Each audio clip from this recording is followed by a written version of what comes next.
over now to Yuanyuan to introduce herself. Thank you for having me. I feel very honored and humbled to be here. I never imagined adding author to my title. I have always been a daughter, a sister, a student, a language teacher. More recently, I become a wife and a mother. I never imagined that I can write a book. Thank you to everyone who make this book possible. I feel so gratitude and grateful that I have the privilege of sharing such a personal story. The title of the book, Strong and Confident Jeremy, is also my wish to myself. I was and I am and I also need to be strong and confident to raise a strong and confident Jeremy.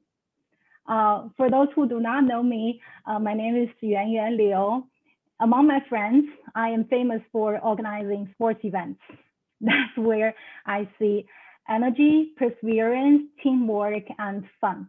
And I have been teaching Chinese for 9 years. I started my career early. My first job was actually teaching Chinese to Americans in 2012.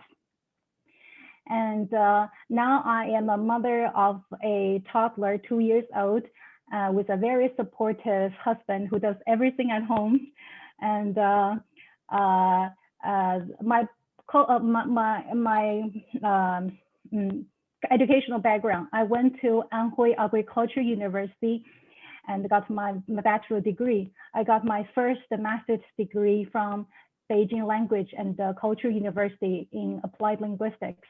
Then I got my second master degree from University of Maryland, Baltimore County, in intercultural communication. Yeah, that's something about me. Before I came here, I actually worked for Educational Channel, a TV station located in Nanjing. I was the director of several TV programs for children.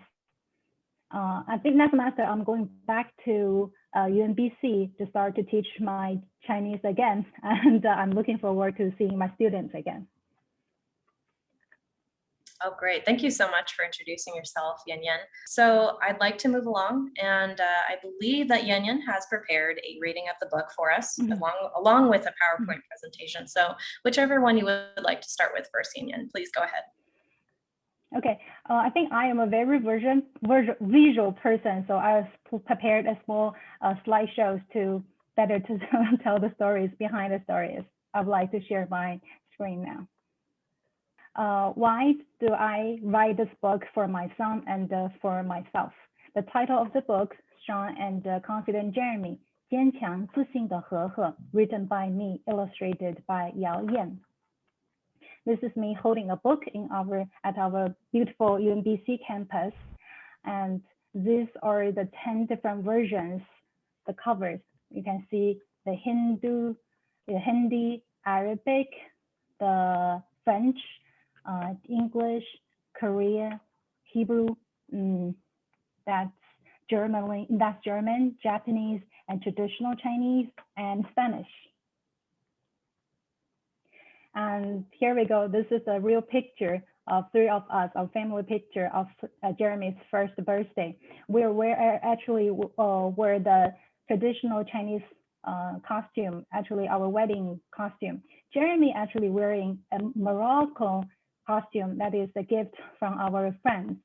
I think that's what I want to say. So from the year one, not the big one, year one, I want Jeremy to be a world citizen, to embrace more culture, to appreciate more culture. And this is Jeremy. He's a very sweet boy. He blows kisses a lot. And I think this project really makes me realize the power of human connection. I will get into details later. And we have Chinese and Korean, Spanish, Arabic, French, Japanese, English, Hebrew, Hindu, and German. And I still have the habit.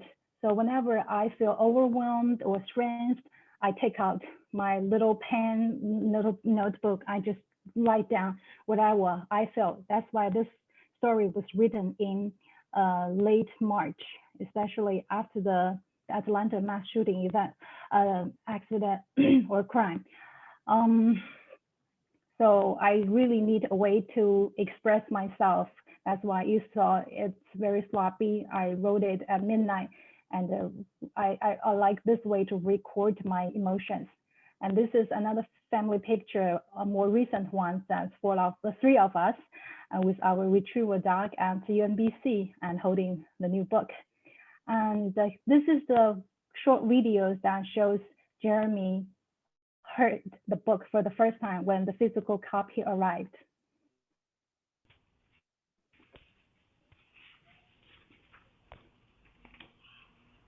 Strong and confident Jeremy. To parents, caregivers, educators, and all those committed to help dispel anti-Asian racism. Jeremy's dad is American. Jeremy's mom is Chinese. Most people call him mixed. On January 1st, 2020, Jeremy took a flight from Chicago to Shanghai and then took a bullet train to Anqing, his mother's hometown nestled along the Yangtze River. And in order to check his comprehension, I deliberately said something wrong in the book. I said it's a goose, and Jeremy felt the need to correct me. He said it's not goose, it's duck. Scene shot at the hospital. Parents taking Yeah. Washington, D.C. Yeah. The protest was already over. The people had all left. And he also needs to make sure that Panda reads along with him. Stop Asian hate, protect Asian. Very cute. We protect ourselves. Okay. We are united. These chalk marks are Okay. Those are the sweet pictures my friends sent to me. When I wrote this book, I have no idea how many hearts I can touch upon. I just feel as long as my friends, my kids and my friends' kids can read the book, enjoy the book, raise questions, I think it's rewarding. It's worthwhile the 2 months of hard work. And some friends left a very sweet comments on the Amazon. Yeah, and she explained that I was able to explain the big complex issues such as COVID-19 and the racism and the being minority in America to the little one. And the kids enjoy the book and ask questions. And these 2 emails are the most sweetest email I ever received from strangers. And they just show their gratitude of me taking the initiative to write a book, and also express their willingness to translate it to their mother tongue, and also contribute in some forms. And lastly, I will show you how to go to the website and how to download this. So you go to the website and you scroll down and you can take a pic, and there are available versions, and you can choose whatever you want to choose. And click the black arrow and just download it. It's only 1 click, then you can have different versions. And if you like, you can also go to the Amazon to get a physical copy.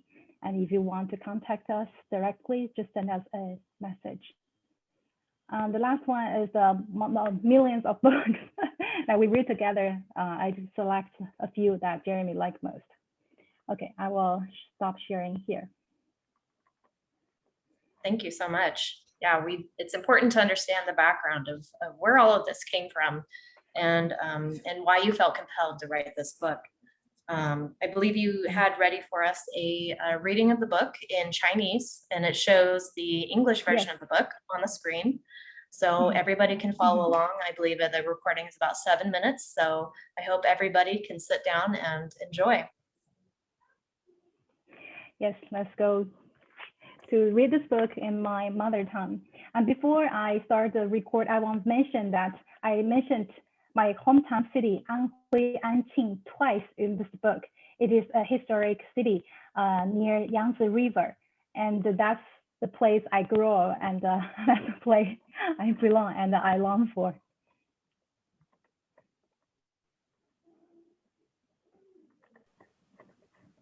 Okay.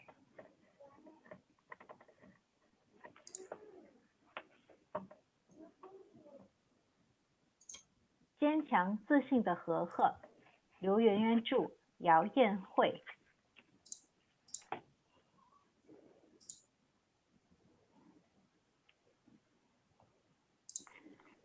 致父母、儿童看护者、儿童教育家以及所有致力于帮助减轻、消除对亚裔的种族歧视的人。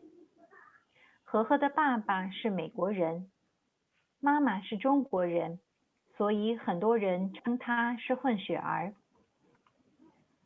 2020年1月1日，和和坐飞机从芝加哥到上海，再从上海坐高铁到安庆。安庆是个江边的小城，妈妈出生在那里。1月份，中国鼠年春节就要来了，可是却有一种叫新冠病毒的传染病正在蔓延。为了减少聚会，和和基本待在外公外婆家里。电视上到处都是如何做好防护的新闻。2月份，很多回美国的飞机都停了。和和爸爸妈妈改了好几次机票，才从韩国转机回到美国家中。从2月份开始，妈妈每次出门都格外小心地让爸爸跟和和戴上口罩。可是有的时候，妈妈看到有人对她翻白眼。即使这样，和和妈妈知道，戴上口罩是保护自己，也是保护别人。3月、4月、5月，疫情在美国扩散开来，和和妈妈的脸上越来越乌云密布。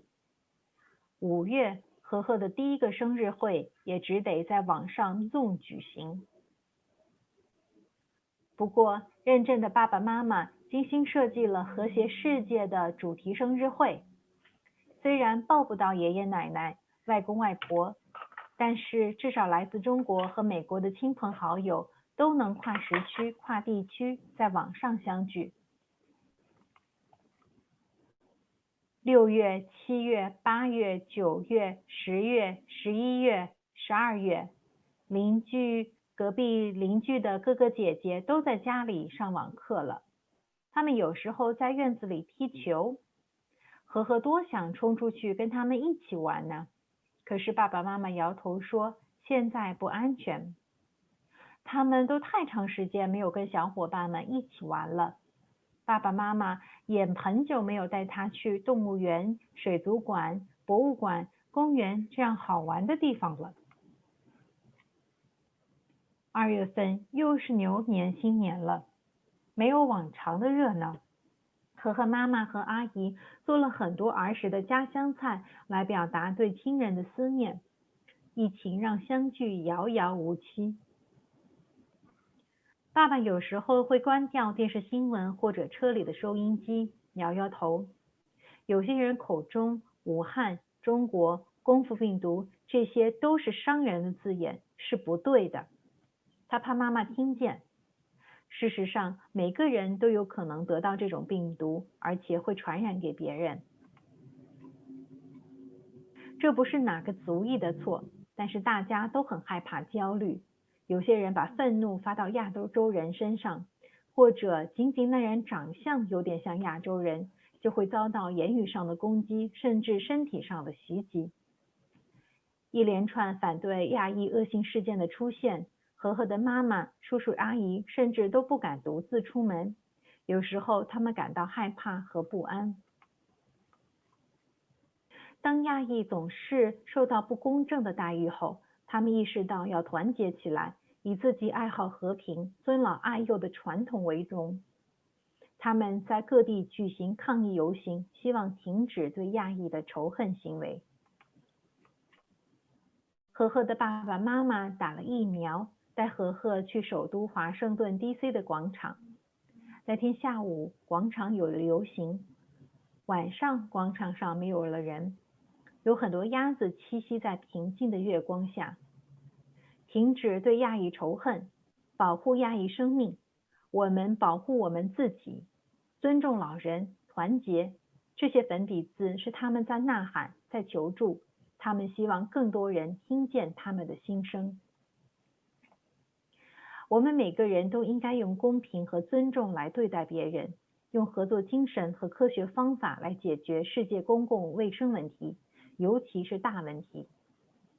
和和从小学习要做坚强自信的中国人，也要做公平正义的美国人，更要做有责任有担当的世界公民。让我们以独特的身份为荣，同时也尊重他人的身份。春天又悄悄地来了。和和出生的时候，爸爸妈妈在院子里亲手种的2棵牡丹开得特别美丽。今年和和跟爷爷奶奶几个好朋友在院子里一起过生日，他也跟外公外婆视频通话。他们说明年夏天要带他去看安庆灵湖的荷花。Okay, so thank you so much for sharing that with everyone. It is a beautiful book. We're very excited to share it amongst our family and friends and spread the word. From what I understand, it is the downloadable version is free. So I think that is wonderful. So you can get the message across and the message out to a more global audience. So I have a few questions I'd like to ask you, Yuanyuan. First off, how does your family perceive the situation in the US?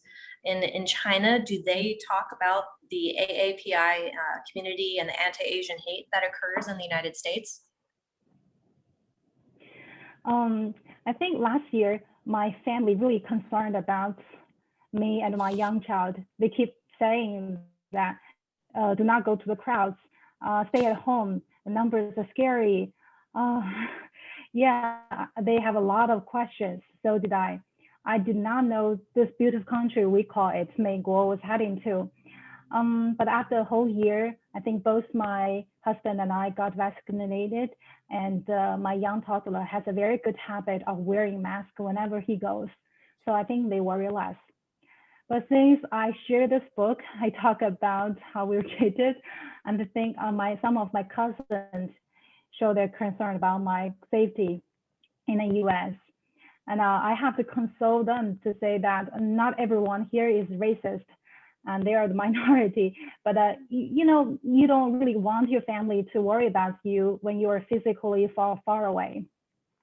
I think there is no such a anti-Asian hate in China, because China is a more homogeneous country. And in the translating process, I think a German translator, Barbara, she also mentioned there is no such a anti-Asian hate thing in the German-speaking country.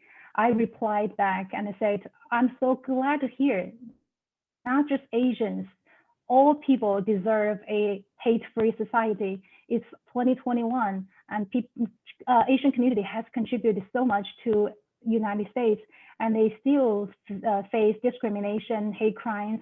That's just sad and wrong. Yeah, it's definitely been going on for a really long time, and it hasn't been until recent that these really high-profile attacks have kind of brought it out into the light for everyone else to see.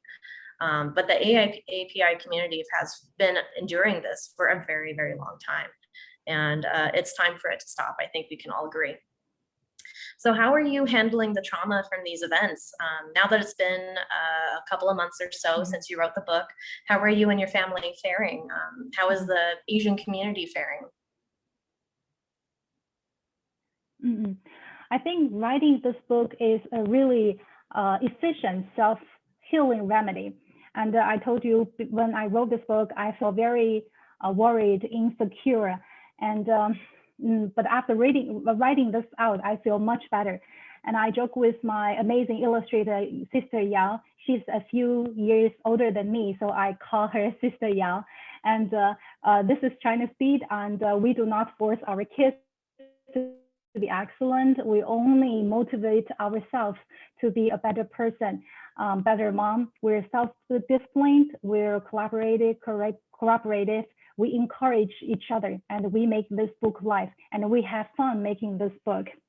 I think this is a really 1 + 1 is more than 2 effect, or you guys say synergy. So it's a real passion project. I think, so during this few months, I really didn't have time to feel hopeless, speechless, insecure, because I have so much to do, to work, to collaborate. I received the most email I received during my life. And I think I feel much hope and promising of a racism-free society in the future, because I see so many people show their support. And especially those collaborators, translators, they are creative, they are generous, and they are multilingual. And as I said, in the acknowledgement, I couldn't do anything. I couldn't do any of the series at all without their generosity and enthusiasm. I really need to thank them. Yeah, and they are the best friends and collaborators anyone can ask for. I think it's good to know the book resonates to Asian people, but also people from different backgrounds. I think, as I said, I feel quite insecure last year with all the news going around, with the intense China-US relationship. I think writing this book actually lifted my mood, and it's short for children, but it is also for adults. And you know, it's natural to hear friends to praise you no matter what. You know, that's part of the friendship. They brave you through scary seas. They lift you from scratch. But it's also touched me when I receive emails from complete strangers and say their gratitude, say their willingness to translate to their mother tongue. I think pandemic to some extent, like make people who have similar vision, similar hope, closer. Yeah, I think. Very good. Yeah, I'm glad that you were able to find the support that you needed during that time. There's just new reports coming out just recently about the impact on the mental health of the AAPI community over the stressors of the past year and a half. So I'm sure we'll be hearing and learning more about that in the future. But I'm glad that you and your family are doing okay. How kind of feeding into that line of thought, how can we help Asian American children growing up in the United States today during this current climate, this current tense political climate, and anti-Asian hatred, the rise of it? How can we help them to grow up accepting both sides of their heritages and learning how to achieve balance and future happiness? I think the day I married my husband, I didn't think much about raising a kid or kids. We're so blindly in love and just marry each other because we think we're smart and that's how we're attracted to each other. We only think about deeper questions like how to raise biracial kids after Jeremy was born. To be honest, I really do not know. I hope I had the answer to that question. That's a really good question, how to raise the kids, biracial kids, to accept both sides of their heritage and achieve balance and feel happy. We are too young to answer that question, and but I can share what we did. We both first-time parents, and both my husband and my family emphasize on education. Education plays a key role to help us travel far, and plays a key role that we met in Beijing at the first place, and reunited in Virginia and married in Maryland. I think when Jeremy was about 2 months old, we started to go to the community library. Each of us would choose 2 books, 7 to 8 books during our different tastes. And we read a week or so. I think it turned out we love all the stories. It brought us so many surprises and joy for reading those books together. I think that Wednesday routine really is the foundation of writing this book, because we wrote we wrote so many books and we have so much more to discuss, to talk about. Now we want to write about our own story to get our own voice heard. And I think, yeah, reading the children's book is the fundamental thing of our first 2 years parenting. We strictly followed the American pediatrics suggestion, no screen time before 2, and we did it. And I think Jeremy is such a, he loves reading. So whenever during the day, he will stuff the book in your face and request reading. And he falls asleep reading, and he wakes up. The first thing is to go to the bookshelf to get a book and request it. Sometimes I was half awake and barely opened my eyes, but I think he cultivates me to be a more diligent reader. Back to your question, I think learning 2 languages is very important because this can equip them with lenses, then they can explore their own background culture by themselves. So if they can read, write, they can compare and contrast. So they can read authentic materials. There's less chances for them to be misled or manipulated by a dominant culture, dominated information. So when I met my husband, his Chinese language proficiency is about 2, HSK is 2. Then when we got married, HSK 4. This busy spring, he took HSK 5 and scored high. And I saw him still learning new words, new expressions, simply because he wanted to be a good example. He wanted, whenever I read books to Jeremy, if there is no equivalent Chinese version, I will literally just interpret it Chinese English to Chinese sentence by sentence. And Alex thought it's so cool, so he wanted to do it by himself. So another thing is, I think, celebrate holidays. We have the reasons to, because our heritage background is so rich, and we have reasons to deeply dive into both. No matter it's Chinese New Year, the Spring Festival, the Mid-Autumn Festival, the previous Dragon Boat Festival, Halloween, Passover, or the coming 4th of July. I think the more roots we follow, the more we are aware where we come from and where we are heading to. That's Hopefully great. that answered your question. Well, you said you didn't know the answer, but I think you have a lot of the answers right there. So thank you. So what do you think that, so what can non-Asian people do? What can we do to help the AAPI community and to help mitigate and end the anti-Asian sentiments and hate that's been occurring for so long? I think they can do a lot. They can stand up when they encounter anti-Asian hate or slurs. They can be helpful, even just stand by them.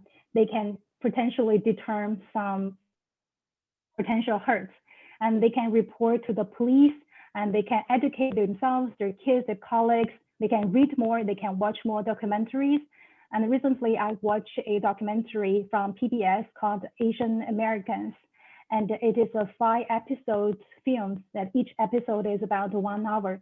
It describes the identity, the challenges, the contributions, the challenges Asian Americans face. I watched them and I really enjoyed them, so I recommended them. Yeah.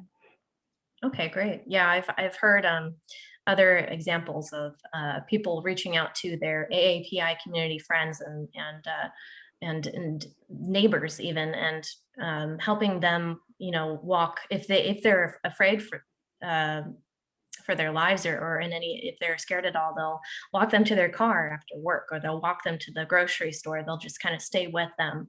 I think that's a good thing that we can do as well. And of course, educating ourselves. If we know more about people, there's less chance for us to hate them, is what I always say. So yeah, I think these are great ways that we can hopefully put an end to the racism, not only AAPI community, but everywhere. So even though the Asian community has been suffering systemic discrimination for over 100 years, a coordinated mass movement among the Asian community did not occur until recently. How can we raise awareness and encourage taking actions among the Asian community for social justice for themselves, as well as other undeserved populations? I think first we should educate ourselves, learn the history. That's so important. I think a lot of Asian Americans simply do not know the history. We have a saying that ignorance is a bliss, but sometimes ignorance is just ignorance. I agree that when after watching that show, I feel angry, but I'm glad I know the history. I think we cannot blame them because a lot of the road, and that's pretty much it. They didn't know anything about like 8082 Chinese Exclusion Act, the Japanese internment camps during the World War II, the 1992 Los Angeles riots, etc. So we need to learn the history to understand to better understand the current and to predict the better future. I think another thing is to stand up and to speak out, not to be a silent Asians. And we need to report if we see it. We need to report if we see it. We need to support the victims, and we also need to help those to track the anti-Asian hate crimes against the AAPI community. Another thing is to partner with another anti-Asian and anti-hate organizations or nonprofits, and to create actionable plans.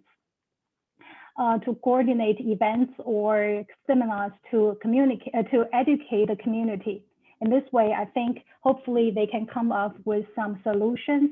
I think also those need to be funded and needs to be supported by local government and the local coordinations to better serve, to find out solutions. Maybe they can just serve as a thing to help to erase, to dispel anti-Asian, anti-racism hate. Yeah, so that's great. It sounds like education and exposure are probably the two main things that need to happen here. Thank you for that. So do you feel like with proper validation and redress for anti-Asian hate crimes that have occurred due to the rise in vehement political rhetoric and fear, that the country will be on track to a better or more hopeful future, both for the AAP community and for others? To be honest, I wish the media could be more responsible when they report China-related news. Sometimes I just feel like they add the oil to the fire. The political rhetoric and the fear is real and is so toxic. And the media sometimes just report irresponsible and biased narratives. So that's really damaging. And I think they cannot condemn anti-Asian hate crimes at the same time attempting to blame China and to bash China for all the world's problems and Americans' problems. And that is just self-contradictory. And to me, I think the school is doing better. And I saw school have some inclusive programs, intercultural training, and we need more of those. And proactive actions against the racism and more cultural appreciation programs, and especially to educate kids from a young age to create balance, to nurture empathy, sympathy, and to learn how to have a good conversation with someone who is different from you, who have a different cultural background, or learn how simply to become a better person or a nicer person.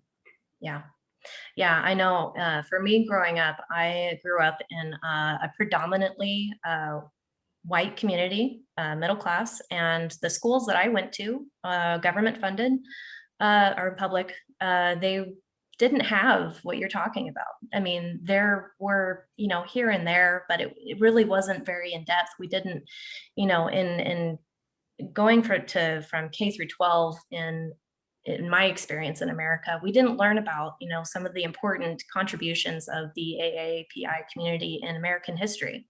And we also weren't exposed to, other international holidays. We weren't exposed to other cultural nuances of other people. So I think that is something that is severely lacking in this country. You can, I agree with you. There's a lot that we can do with, for example, after school programs to make these sorts of things available to more children, to kind of balance maybe the racism that the racist rhetoric they're hearing at home. But I think also it needs to be, like you said earlier, kind of instituted into the education programs at schools themselves. Like they should have classrooms. They should have classes on international relations, starting from an earlier age, and focusing on cultures from all around the world, so that they can get an exposure ahead of time. So yeah, I think again, it's the education and the exposure thing. So thank you for sharing your thoughts on that. I appreciate it. Yeah, I think I am a foodie, so I like to use analogy or metaphorical saying that why don't we have rice, noodles, bread, quinoa, couscous at the same time? Isn't more nutritious anyway? That sounds like a lot of carbs, but I get what you're saying. And vegetables. Yes. So I'd like to bring the attention back to the book. How on earth were you able to get all those translators on board and for translating your book into 10 different languages? First of all, my husband, I forced him to translate I interpreted from Chinese to English, and he helped me modify it into better English. And we have a colleague's kid.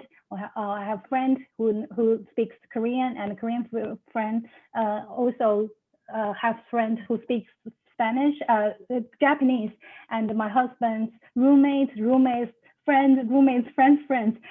I show from the PowerPoint the connection of human beings. That really shows that, yes. Wow, that's amazing. Do we have any of the translators on the call with us today that can maybe say a few words? I believe so. Yeah. Who do we have? Go ahead and unmute yourselves if you've... Hello, my name is Dia. I did the translation for Arabic and French. So when Yuanyuan asked me if to do the translation the first time, she only asked for Arabic, and I figured why not do French as well. So it was a great experience, and I think that it is the right thing that we ought to do at the moment. If we want a better future for our children, we have to start that by educating and by sending the right message. So not only this book is, as was mentioned earlier, it's for children, but for children to understand it, there must be an adult with them to explain. So it doesn't it's not only for children to learn from, but also for adults as well. I feel that it was a great opportunity for me to try on some translation. I didn't have any experience before, especially with Arabic and French. Arabic was a little different because you also want to keep the same tone. It's a children's book, so you want to when you translate it, you want to keep that same thing. For French, it was a little bit easier because French and English are kind of similar. But overall, I feel that it was a great experience, and I'm really glad that I was able to help with the translations. Yes, that's amazing. I was kind of wondering about that. How do you keep the tone of a children's book when you're trying to translate into a different language? So that's really interesting. Thank you so much for speaking about that and your experience with this. Is there anyone else? Translated. I'm Matan, this is Angie. And I translated to Hebrew. We also spread the word, and you my friends who speak Hindi and German. Wow. Yeah, well, we like the internationalness, so we were happy to get some more languages on there. And my Chinese is not quite like Alex, that sounds like, but I'm aspiring to be fluent in Mandarin one day. And our kids are mixed as well, so it was fun hearing about your experience. Very formative to have people went through what you went through in this last year, and it was a way to sort of participate. Our kid is a year and a half, and the second one here is only a month old, so they're not quite ready for the book, but soon. But I don't know, Yuanyuan, Kai was sitting here and he listened to your reading in Chinese, and he was pointing at the screen at the photos and saying "Mama, Papa," and so we're really grateful. We're really grateful to you, because I think you and other families like you are giving us a really good, strong example of how to raise our kids, both in terms of their multiple identities and multiple languages. And so we're really excited for Kai to get older, so they can be like Jeremy and understand the book and interact with it. But thank you so much for initiating this and letting us be a part of it. I really resonate with what you said, Yuanyuan, with language, helping your kids have a language so they can explore the culture authentically. And I don't know how it's going for you, but it's very hard. Our 1.5-year-old is just picking up English words all the time, and we're trying to get him to learn Hebrew and Chinese words. And it's a very uphill battle. So it's going to help to have books in other languages other than English around that we like to read. So thank you. Yeah. Thank you, Yuanyuan. Thank you, everyone who was able to join the call today and say a few words about your work, working with Yuanyuan to get this book out in different languages. Thank you so much. I know my husband's trying to learn French, so he's going to read that version of the book very soon.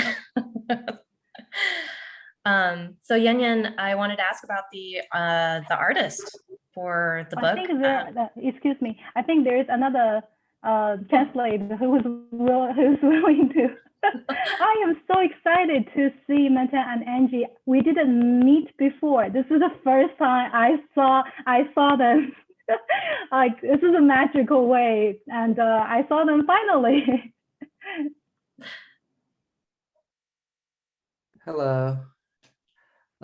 I just realized that the name says Brooke, which is my wife, but that's not me. I'm Carlos. Hi, Carlos.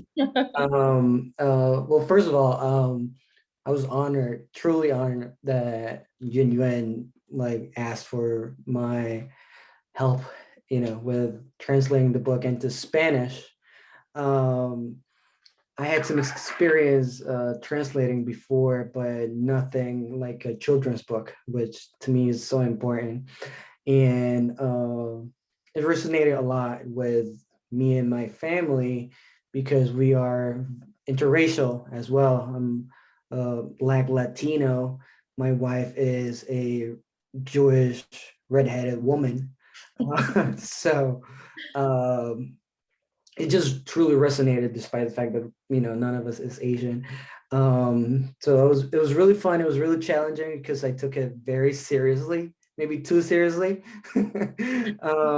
So thank you for that. And it was just tricky to one word in particular, because the meaning in Spanish, some words translate differently, and the word mixed, like mixed race. I remember talking to Yuanyuan, calling her, explaining that, you wouldn't really, it's just different, So It was just interesting to be as accurate to the idea as possible. So yeah, I mean, I appreciate it so much, and I can't believe, I'm so proud, really, truly, of Yuanyuan. She's so smart, and thank you so much for what you're doing for our kids, really.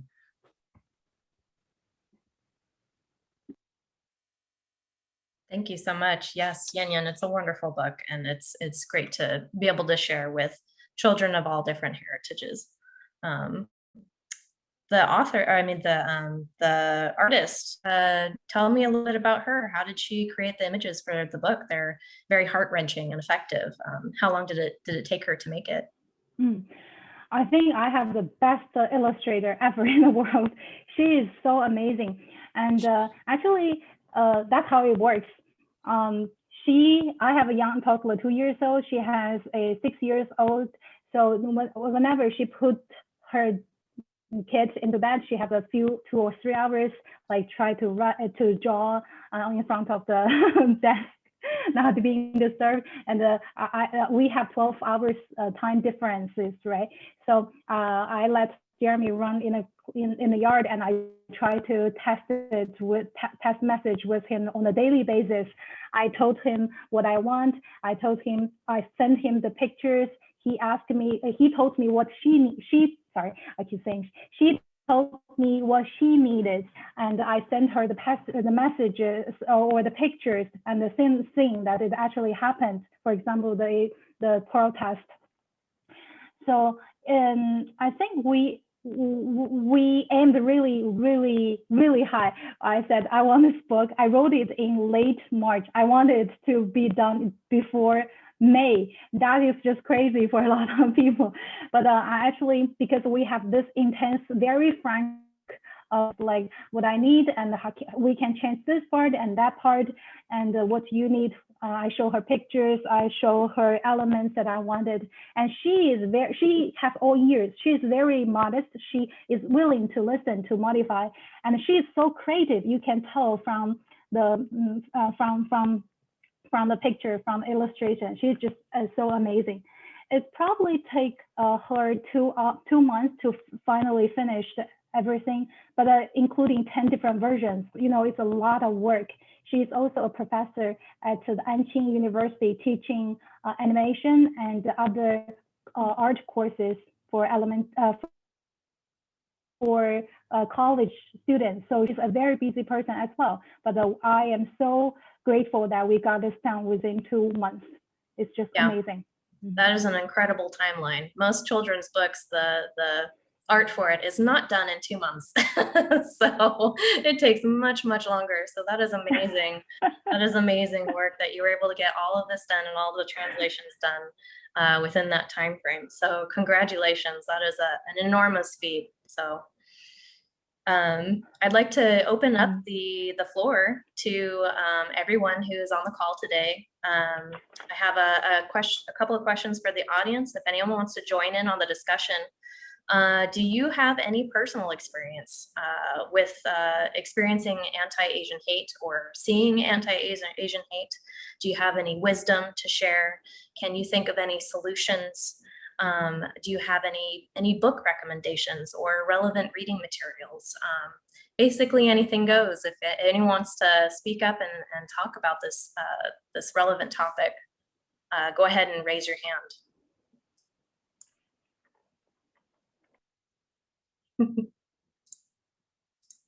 It can be a hot topic, but please, okay, Eric, go ahead, Eric.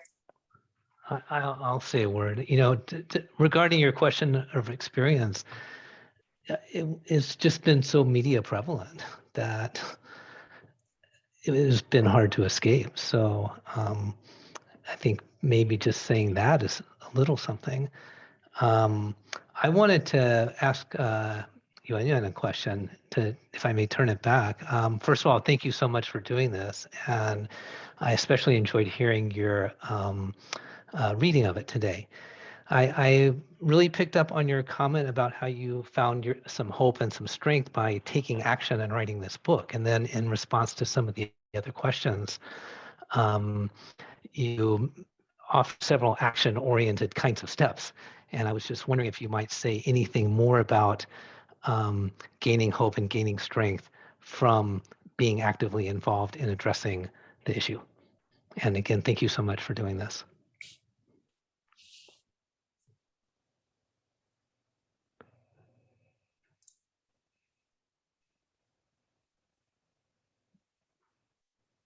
Go ahead, Yeah. Dana. Thank you. I think, yeah, gaining strengths, discover the strengths is what we learned from the last year. And the last year is really underestimated. 2020 is what a year. But we did actually gain strengths from doing things to make actionable actions. I think from the upper level, I wish that there are more regulations to make more framework to help to dispel racism in a more legal format, or just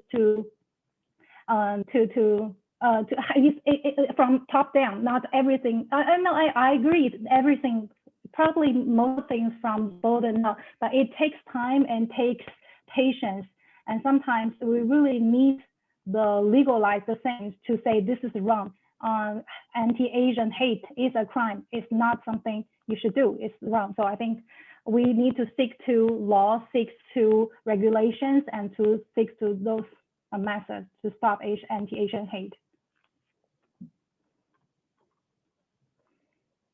Thank you, Yuanyuan. Does anyone else have any comments or questions that they would like to ask? We have a few more minutes. Allison? Hi, Debbie. This is my sister, Debbie. I don't know how to make the yellow hand, so I'm just holding my hand up. You're fine. I feel fortunate that I have I haven't witnessed Asian hate personally. In fact, I've had the privilege of gaining some wonderful friends who are Chinese. My son went to a Waldorf high school, Waldorf influenced charter school, where there were students from China, international students, and one of the students' mom, Min Feng, was a volunteer. She was a full-time volunteer at the school, and my son made quick friends with her daughter, Junbi, but she went by Kitty, and very soon became friends with Kitty's mom, Min Feng. And it didn't take long for my son to ask Min Feng to please hold an after-school Chinese club where he could learn to speak Mandarin and learn about the culture. And so she did. Once a week, they had a Chinese club that was just wonderful. And it just kind of grew. I mean, Min Feng invited the club to her home. She cooked Chinese food. When her husband, Wei Dong, came to visit from China, he taught them how to do the calligraphy and some of the other artwork. And there was always food, always just wonderful food. They learned how to make the dumplings and a lot of other things. And parents, I was very glad that we parents were also invited to join in on these experiences. And long story short, our families have just really grown.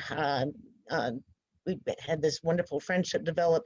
My son started learning Mandarin with Min Feng. The next year he was a exchange student in Sweden. He quickly met a Chinese girl who took over the Mandarin lessons. So same day, Wednesdays, it was the same day as a Chinese club. He asked if she could continue a private Chinese club, at least with him. And she said, okay, as long as we can do it at McDonald's. So they spent every Wednesday after school in Sweden, in Göteborg, learning, where he learned a lot from her. He learned how to write the characters. He had pages and pages in a book filled with characters. And then he continued when he came back to the States and took Mandarin at Sacramento City College. While he was still a high school student, he went to a night class. And so, gosh, this last weekend, we attended a family reunion on my mom's side, and one of my cousins in this part of the family married a beautiful woman, Yan Qing, and they have 3 children who are mixed, I guess. We call them mixed. And the mama, the grandma, Du Mama, was there. And I've even picked up some Chinese. I loved how I was able to make her smile and hug her and say, ni hao, just the greeting, and when we said goodbye, I was able to say, zai tian. Colin knows a lot more Mandarin than me. In fact, he sang the Jasmine Flower song with Du Mama, and it brought tears to Yan Qing's eyes. And, it just was very touching. Du Mama forgot the lyrics at one point. So Colin actually helped her to remember all of the lyrics of the song. but it was such an enriching experience. You know, over the years, we attended the Chinese New Year celebration every year, at least until COVID prohibited that. But I had never ever really understood Chinese New Year until I met this family, and it was just, it's beautiful. I mean, they had like a talent show out of it, you know, on a stage, and they had, of course, a lot of food afterwards at the end, and the good luck money, and they even kind of integrated some of the American culture. That there was a leftover Christmas tree. I bought a Christmas tree for Min Feng and Kitty so that they could see, you know, to have a taste of an American Christmas, and they decided to save the Christmas tree and hang the Chinese New Year money, you know, the envelopes with the money on the tree. And so it was just neat seeing some of this cultures merging. I wish that more of the American families, I mean, my family on both sides is very, very white, very Caucasian, but you know, I would love to see more schools, you know, public schools, like was mentioned earlier, you know, just introduce international cultures at an earlier age, you know, starting at kindergarten, if Yeah. not earlier. But Yeah. I feel my life is so much better, much more rich, and I feel more of a global citizen after meeting this family and participating in some of their cultural holidays and foods, and you know, just everything. It's Yeah. wonderful. I think you and Colin, gosh, you've been so fortunate to have that sort of an interaction. And I would like I said earlier, I wish that, you know, more Americans could have that experience as well. And I think that it's because that there's just not the opportunity for it. It's not in the publicly funded schools. There's not enough after school programs for these sorts of things. And I think that should become a really high priority for the educational sector. So I agree with you 100%. Carlos, did you have something to say? Yes, just something to catch the attention, how great the book is. Something that I appreciated coming from Latin America is how inclusive Yuanyuan's book is. I'm thinking of one of the lines Yuanyuan said, even people who looked Asian. And I say that coming from Latin America because Latin Americans are so diverse that there are Latin Americans who look Asian but are Latinos, you know? So even people who are, in our case, from Latin America are affected by this. And like the candidate for president from Peru is an Asian Peruvian, right? Japanese Peruvian to be specific, and she would be affected by something like this, you know? So it's just like such a small detail just makes it even more inclusive and even more great. And I think that's just something amazing that, you know, Yuanyuan thought about, you know? Yeah, I agree. I think that it appeals to everyone in the AAPI community and anyone who happens to look Asian. And it also appeals to a broader audience outside of that as well. So I think that's a really good thing to bring up. And thank you, Yuanyuan, for including that in the book as well. Yuanyuan, did you have Can I follow? Oh, go ahead. I just wanted to follow up with, I just appreciated hearing Debbie's comments about all this involvement, and it just made me think those of us that are concerned about this, when we have the opportunity, show up and be there and be supportive and take action. So I think that just ties right back to the book. And again, thank you for writing it. And translators, I was amazed. 10 languages. Yeah, that's amazing. It's pretty rare for any book to be translated into that many languages. Go ahead. Is that Dia? How do you pronounce your name? I can go by Dia. That's fine. Yeah. Yeah, I just wanted to add on to Eric's point. It's really important that we understand that this is a huge problem, And it's not just the solution need not be just a solution from the Asian community itself. Members outside of the community must also step up and stand together, because this is affecting all of us, and we need to stand together and really put a stop to this. There's a saying in Arabic that roughly translates to, God won't change the state of a nation or a people until each individual changes. So I think that we ought to start with ourselves and enlarge the circle, our immediate family, our children, who are the most important. They're the future of our generation. And there's a lot of things that we ought to do and we ought to change. And I think that starting with the book, it's a great tool. But we need to put, in my opinion, we need to put a lot more effort to spreading the word and spreading the message and just educating people.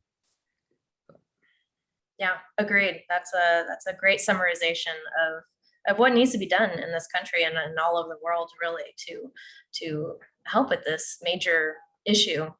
And again, thank you, Yuanyuan, for writing this book. It really highlights these issues and how we need to solve them and to make the world a better place. Yuanyuan, did you have a closing statement that you would like to read to us before we close it up?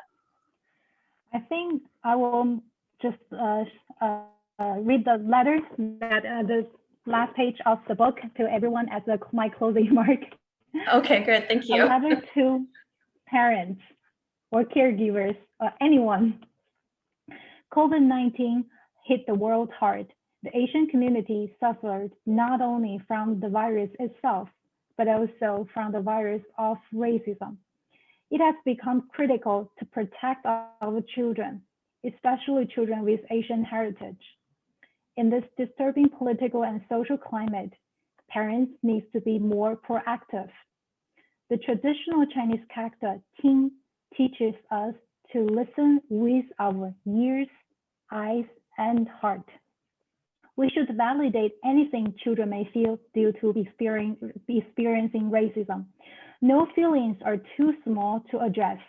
Rolled eyes, a shrug, a verbal insult, a physical violence, all needed to be carefully handled to avoid damage to their self-esteem. We parents need to all ears to their worries, concerns, and confusion. We may not have all the answers for them yet, but we have arms to embrace them, to open up.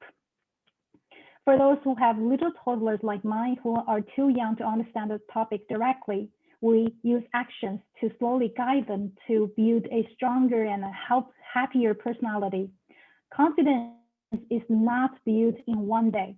We need to constantly be aware of what is going on in their little tiny but powerful brains that absorb any information. We need to guide them to choose when to listen, what to listen, and how to listen critically and rationally. We also need to show them how to actively search for help and band together.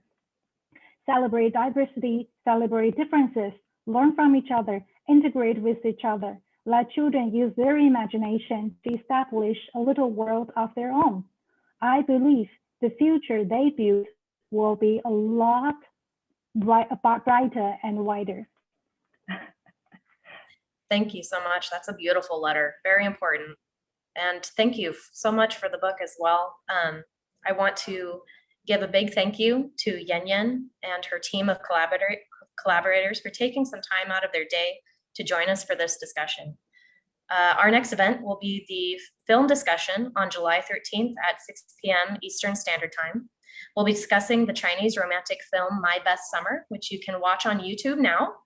Please consider subscribing to our newsletter, where you can receive the latest updates and programming available from the Confucius Institute at www.ciuscenter.org.